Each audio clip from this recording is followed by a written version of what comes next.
예수는 우리를 깨끗게 하시는 주시 깨끗히 우리를 너희게 하셨네 우리를 깨끗게 하기를 무궁한 생명의 그리세 생명의 구원을 받으라 하나님 찬양을 하시라 예수는 우리를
받아주시고 예배를 드리는 자기 자신을 위해서 또한 말씀으로 섬겨주시는 문경민 전도사님을 위해서 이 시간 주여 한번 부르짖고 다 같이 기도하시겠습니다. 주여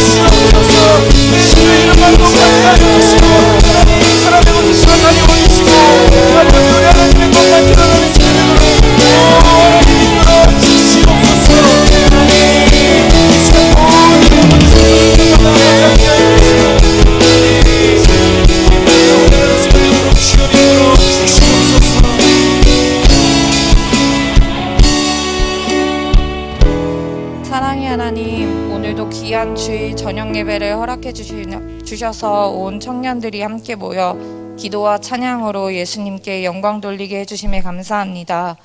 예수님, 오늘 청년 공동체 헌신 예배를 드릴 때 전도사님의 말씀을 통해 우리 청년들이 더욱 예수를 알아가고 그 예수님을 사랑하는 한 명 한 명의 청년이 되게 하여 주시옵소서. 예수님을 찾지 않는 이 세대에 그 예수를 전하는 우리 청년들이 되게 하여 주시옵소서. 말씀 전하시는 전도사님께 성령의 충만함을 허락해 주시고 이 예배를 통해 우리 주님 홀로 영광 받아 주시옵소서. 예배의 시종을 함께 하실 주님께 감사하며 우리 주 예수 그리스도의 이름으로 기도드립니다. 아멘.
우리 한번 인사할까요? 잘 되고 있습니다. 기도하고 순종하면 더 잘 됩니다. 특별히 오늘은 청년 연합 헌신 예배니까 청년들을 생각하며 한번 외쳐봅시다. 청년들에게 예수님을 보여줍시다. 네. 왜 아멘을 안 하세요? 네. 여러분은 어머니 하면 어떤 순간들이 생각나시나요? 저는 사실 옛날 어렸을 때 생각이 잘 나지 않는 편입니다. 왜냐하면 저 어렸을 때만 해도 그다지 풍족하지 않은 시대였기 때문에 엄마와 아빠는 늘 일을 하셔야 했습니다. 그래서 삶에 쫓기며 살다 보니 자녀들과 긴 시간 동안 대화를 나누는 경우가 거의 없었습니다. 그렇기 때문에 왜 살아야 하는가, 왜 공부해야 하는가와 같은 해안을 배운 적도, 그리고 함께 여행을 가거나 외식을 하거나 같은 평범한 기억들이 별로 없습니다. 그럼에도 불구하고 저에게는 선명하게 남는 장면이 몇 가지 있는데요. 인생을 살아가면서 그 선명하게 남는 몇 가지의 기억을 담은 노래들을 만나게 되었습니다. 아마 훗날 부모님, 특히 엄마, 여기 앉아 계시는 저희 박 여사께서 천국에 가시고 나면 이 두 노래를 부르거나 듣게 된다면 아마 부모님이 많이 생각이 날 것 같습니다. 그 첫 번째 노래는 찬송가 199장 나의 사랑하는 책입니다. 제가 학생일 때 학교를 마치고 집에 돌아오면 우리 박 여사님은 늘 성경을 읽고 계셨습니다. 우스갯소리로 일부러 저에게 보여주려고 시간 맞춰서 저 올 때 읽으셨는지는 모르겠지만 학교 끝나고 현관문을 열면 항상 성경을 읽고 계시는 엄마의 모습을 정말 많이 보았습니다. 지금은 당뇨로 인하여서 눈이 잘 보이지 않아서 그때처럼 성경을 읽지는 못하지만 성경을 가까이 하던 엄마의 모습은 어렸던 저의 기억 속에 선명하게 남는 장면 중에 하나입니다. 두 번째 노래는 세기말이었던 1999년도에 유행했던 한 남자 그룹의 노래입니다. 제가 지금 여기 앞에 앉아있는 청년들 나이일 때 굉장히 유행했던 노래입니다. 그 노래는 바로 어머님께라는 노래입니다. 다들 아시나요? 그 노래 랩 부분의 가사는 이렇습니다. 제 나이가 올해 나이가 46이잖아요. 적은 나이는 아닌데 제가 청년 세대를 맡고 있으니까 제가 오늘은 젊은이들처럼 한번 랩을 해보려고 했는데 지난주 청소년 공동체 헌신 예배 때 충격적인 예수쟁이 랩 때문에 제가 그냥 포기하게 되었습니다. 일단 가사는 이렇습니다. 제가 대충 랩을 한번 해볼게요. 아시는 분 한번 같이 해볼까요? 시작.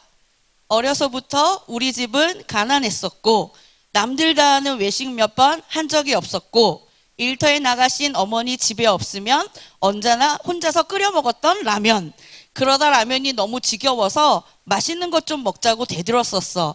그러자 어머님이 마지못해 꺼내주신 숨겨두신 비상금으로 시켜주신 짜장면 하나에 너무나 행복했었어. 하지만 어머님은 왠지 드시질 않았어. 어머님은 짜장면이 싫다고 하셨어.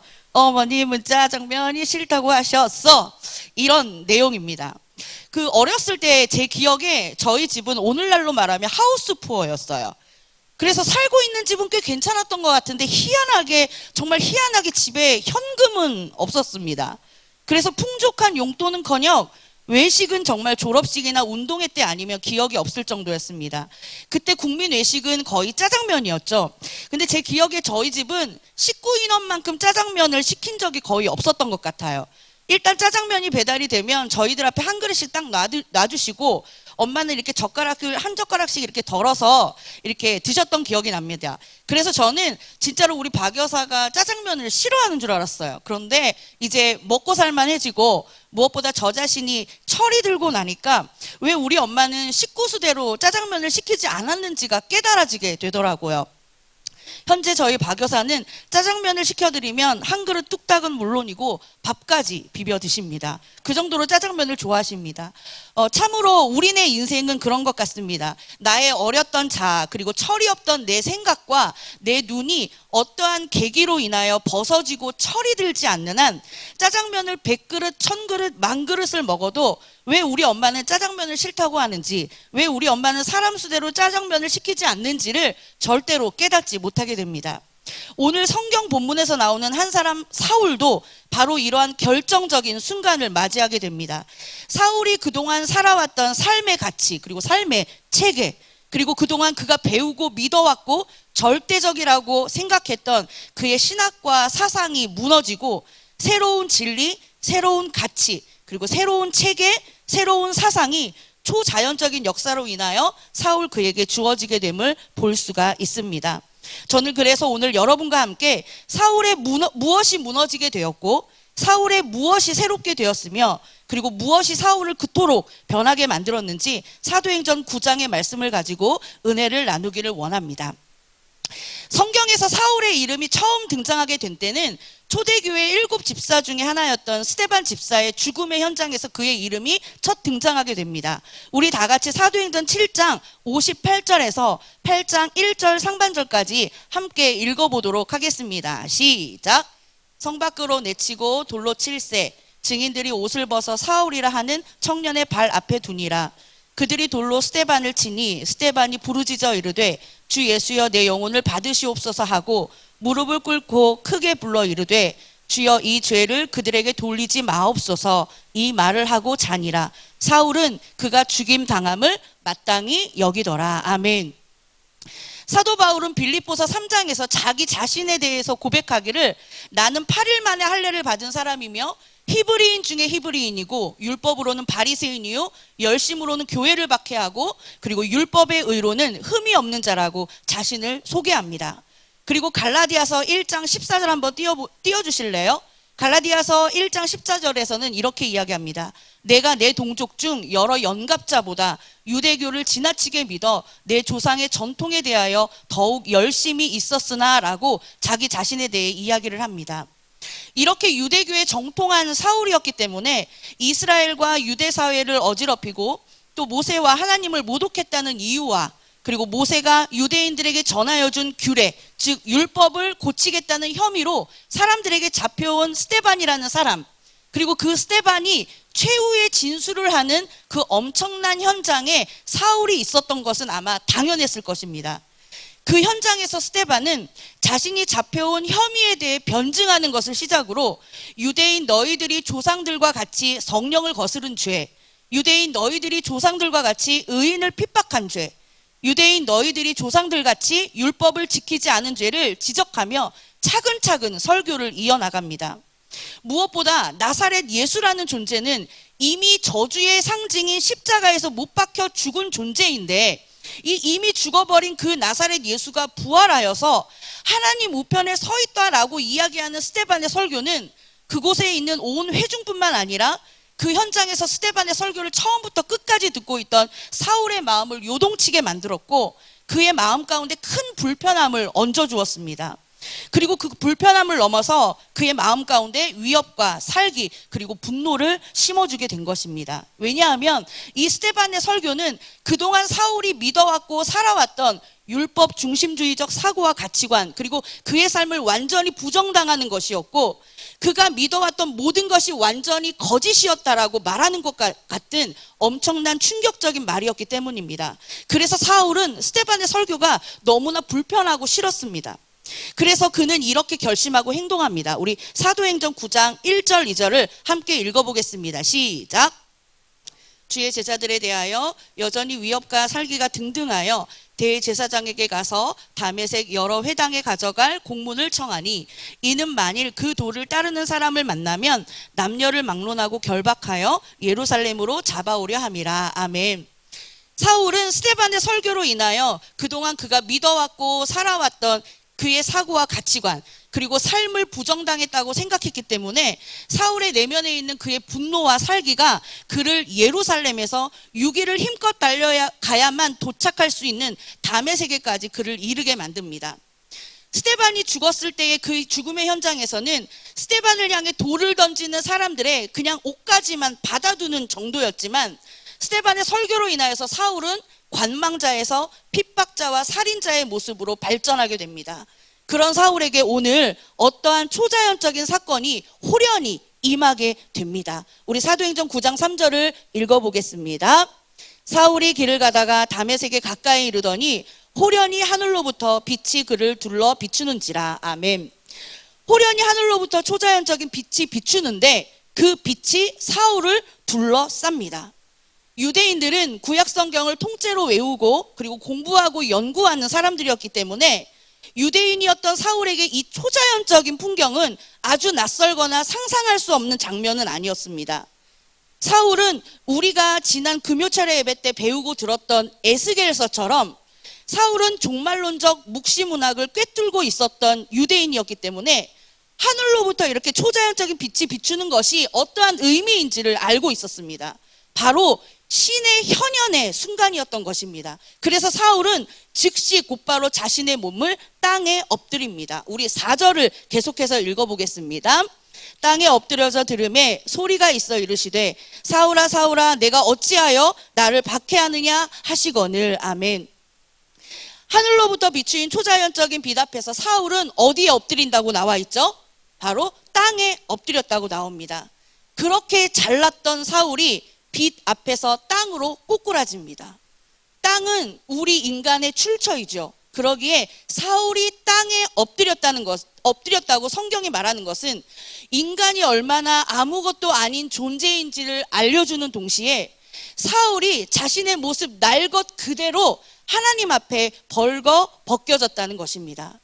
그리고 사울이 그동안 믿어왔고 살아왔던 그의 사고와 가치관과 신앙이 거짓이었기 때문에 곧 무너지고 실패하게 될 것이라는 하나님의 선언의 표현인 것입니다. 호련히 하늘로부터 비추인 초자연적인 빛 앞에 엎드린 사울에게 하늘로부터 소리가 들립니다.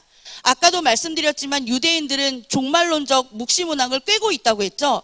그래서 사울은 하늘로부터 이 오는 소리가 하나님의 소리인 줄을 알고 있었습니다. 그래서 사울은 이렇게 묻습니다. 우리 5절을 읽어보겠습니다. 시작.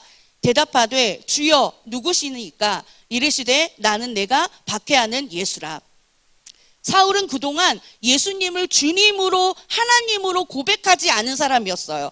그러기에 주여 누구십니까? 라는 사울의 질문은 하나님 아버지에게 한 질문입니다.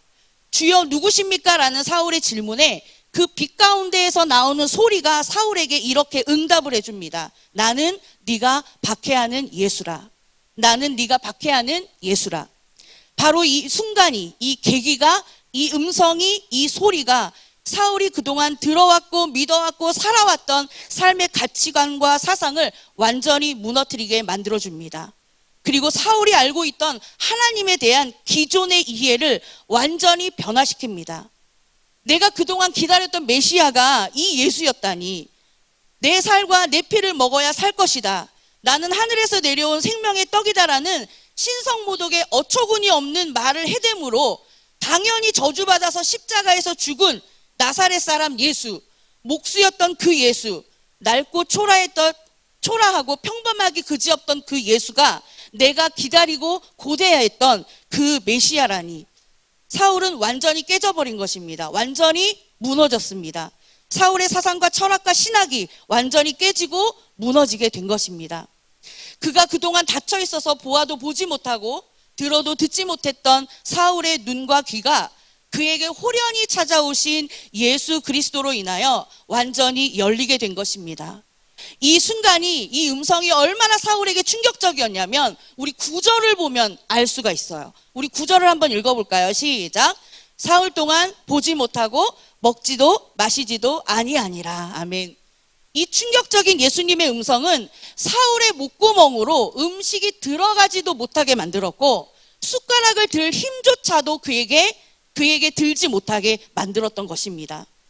아나니아를 만나기 전까지의 그 며칠간은 사울에게 절대절명의 순간이었습니다. 내가 계속해서 율법주의적 사고로 살 것인가? 아니면 하늘로부터 소리가 났는데 그 소리가 자기가 예수라고 부른 그 예수를 따를 것인가? 그의 고뇌 가운데에서 예수님은 이 사울이 자신을 따르도록 예수님이 만들어 버리십니다. 그리고 아나니아를 통해 안수받게 하시고 세례받게 하셔서 사울이 즉시 예수님을 하나님의 아들이라 전파하게 만드십니다. 부활하신 하나님이신 예수, 살아있는 하나님이신 예수, 그리고 말씀하시는 하나님이시는 예수, 이 예수로 인하여 사울의 가치관과 삶은 180도 완전히 바뀌게 됩니다. 이제 그는 부활하시고 살아서 말씀하시는 하나님이신 그 예수님 때문에 죄를 슬퍼하는 존재가 되었고, 그리고 죄를 인정하고 고백하는 존재가 되었으며, 마음과 얼굴을 돌이켜 예수를 영접하고 예수님을 바라보는 사람이 되었습니다. 또 그 예수로 인하여서 자기의 의와 행위를 부정하는 사람이 되었고, 자신이 누구를 위하여서 살아야 하는지, 내가 무엇을 위해 살아야 하는지, 내가 믿고 따라야 되는 존재가 누구인지 정확하게 아는 사람이 돼버린 것입니다. 요즘 애들 말로 찐으로 예수님을 만나게 된 것입니다. 기억하시나요? 제가 앞서서 여러분들에게 이렇게 말씀드렸습니다. 짜장면을 100그릇, 1000그릇, 10,000그릇 먹을지라도 자아가 깨지지 않고 철이 들지 않고 눈이 열리지 않으면 절대로 부모의 마음을 헤아릴 수 없는 존재가 바로 사람이라고 말씀드렸습니다.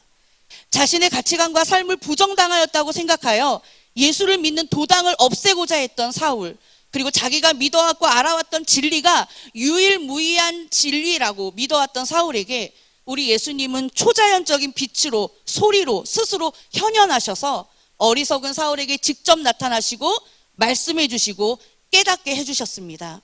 이 결정적인 계기로 사울은 회심하게 되었고, 예수님 때문에 변화된 사울은 이렇게 고백하기에 이릅니다. 우리 마지막으로 갈라디아서 2장 20절을 읽어보도록 하겠습니다. 정말 다짐하는 마음처럼 우리 함께 읽어볼까요? 내가 그리스도와 함께 십자가에 못 박혔나니 그런즉 이제는 내가 사는 것이 아니요 오직 내 안에 그리스도께서 사시는 것이라. 이제 내가 육체 가운데 사는 것은 나를 사랑하사 나를 위하여 자기 자신을 버리신 하나님의 아들을 믿는 믿음 안에서 사는 것이라. 아멘. 사랑하는 여러분, 진정한 회심이란 무너지지 않을 것만 같은, 그리고 내가 철석같이 믿고 있었던 가치관이 완전히 변화되는 순간입니다. 사랑하는 성도님들에게, 그리고 청년들에게, 그리고 저 자신에게, 저 자신이 저에게 질문을 해봅니다. 우리는 진짜 예수님을 만났는가? 그리고 우리는 진짜 찐으로 예수님을 만난 사람인가? 우리는 스스로에게 날마다 이 질문을 해야 합니다. 진리의 빛이신 예수님께서 우리에게 직접 찾아오셔서 비춰주지 않는 한 절대로 그 가치관이 변화되지 못함을 오늘 본문의 사울을 보며 우리는 다시 한번 알게 되었습니다. 그러므로 저와 여러분이 바로 이 순간에 이 거룩한 성전의 자리에 있다라고 하는 것은 전적으로 예수님에게 은혜를 받았다는 것입니다.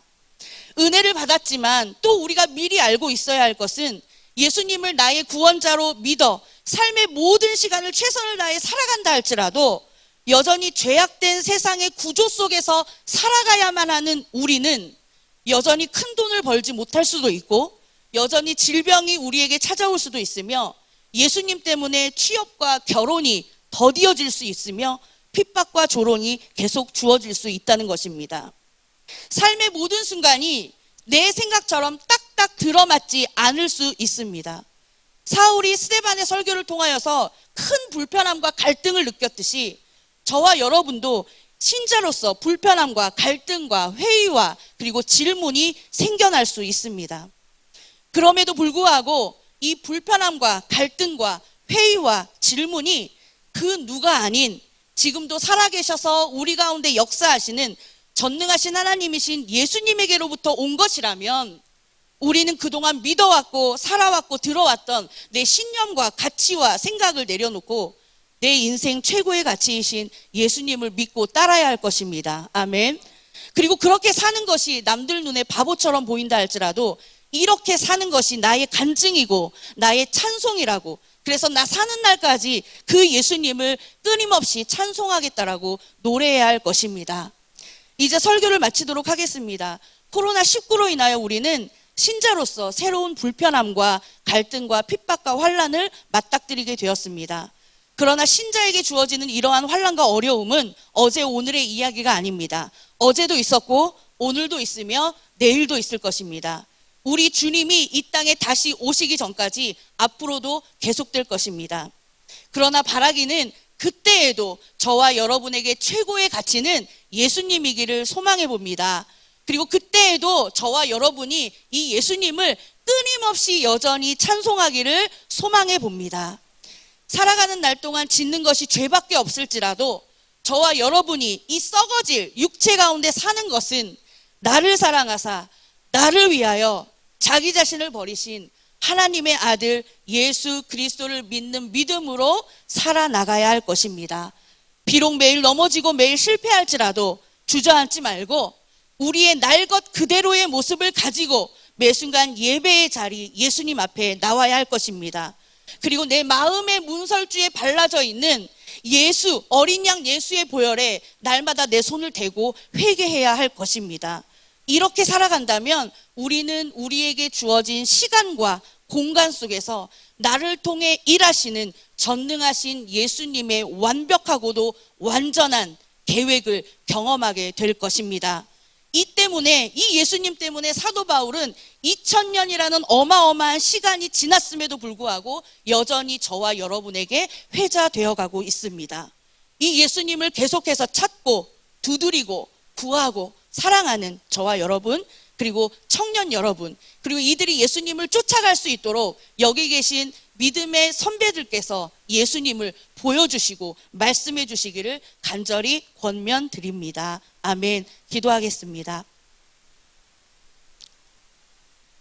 사랑의 하나님 아버지, 감사합니다. 우리가 예수님을 나의 구원자로 고백할 수 있는 것은 무지한 사울에게 직접 찾아오셔서 자신을 보여주시고 깨닫게 해주신 예수님의 전적인 은혜였음을 고백합니다. 보았으나 보지 못하였고 들었으나 듣지 못하였던 무지한 우리를 보게 하시고 듣게 해주시니 우리 또한 이 예수님의 은혜를 노래합니다. 그러므로 이제 우리는 이 예수님의 은혜 때문에 신자로서 어떠한 불편함과 갈등 그리고 회의와 질문들이 계속된다 할지라도 이것이 예수님에게로부터 온 것이라면 예수 때문에 예수를 위하여 살게 하여 주옵소서. 예수님의 몸된 교회를 위하여 충성하게 하여 주옵소서. 예수님이 내 인생 최고의 가치이자 최고의 순간, 최고의 소리임을 매일매일 깨닫게 하여 주옵소서. 예수님의 이름으로 간절히 기도드립니다. 아멘.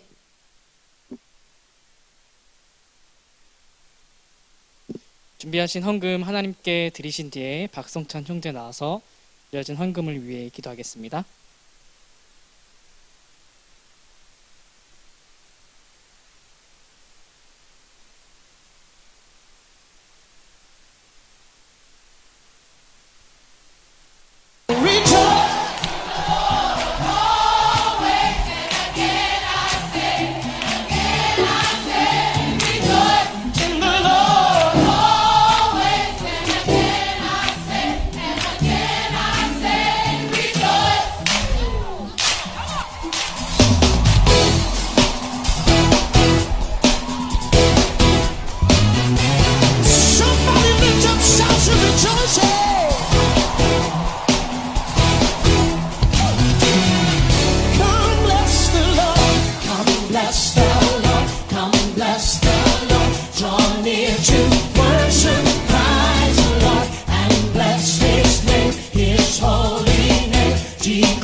기도하시겠습니다.